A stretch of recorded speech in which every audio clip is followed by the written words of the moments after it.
আমি ছেড়েই দিতে রাজি আছি সুসভ্যতার আলোক।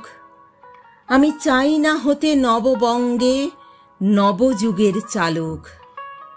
আমি নাইবা গেলাম বিলাত, নাইবা পেলাম রাজার খিলাত। যদি পরজন্মে পাইরে হতে ব্রজের রাখাল বালক, তবে নিবিয়ে দেব নিজের ঘরে সুসভ্যতার আলোক। যারা নিত্য কেবল ধেনু চড়ায় বংশী বটের তলে, যারা গুঞ্জা ফুলের মালা গেথে পরে পড়ায় গলে, যারা বৃন্দাবনের বনে সদাই শ্যামের বাঁশি শোনে, যারা যমুনাতে ঝাঁপিয়ে পড়ে শীতল কালো জলে, যারা নিত্য কেবল ধেনু চড়ায় বংশী বটের তলে।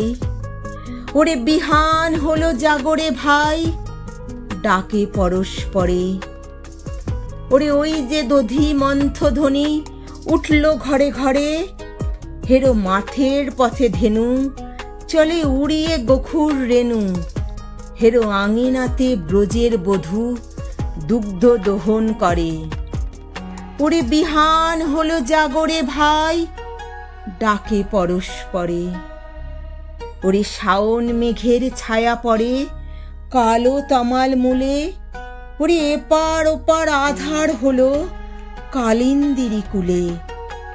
ঘাটে গোপাঙ্গনা ডরে কাপে খেয়া তরির পরে, হেরো কুঞ্জবনে নাচে ময়ূর কলাপ খানি তুলে।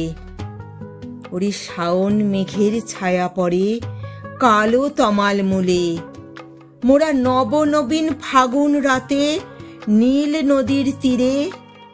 কোথা যাব চলি অশোক বনে শিখি পুচ্ছ শিরে।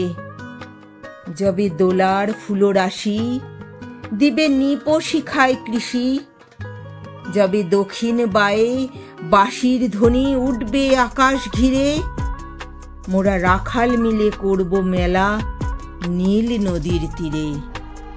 আমি হব না ভাই নববঙ্গে নবযুগের চালক, আমি জ্বালাবো না আধার দেশে সুসভ্যতার আলোক। যদি ননি ছানার গায়ে কোথাও অশোক দ্বীপের ছায়, আমি কোনো জন্মে পারি হতে ব্রজের গোপবালক, তবে চাই না হতে নববঙ্গে নবযুগের চালক।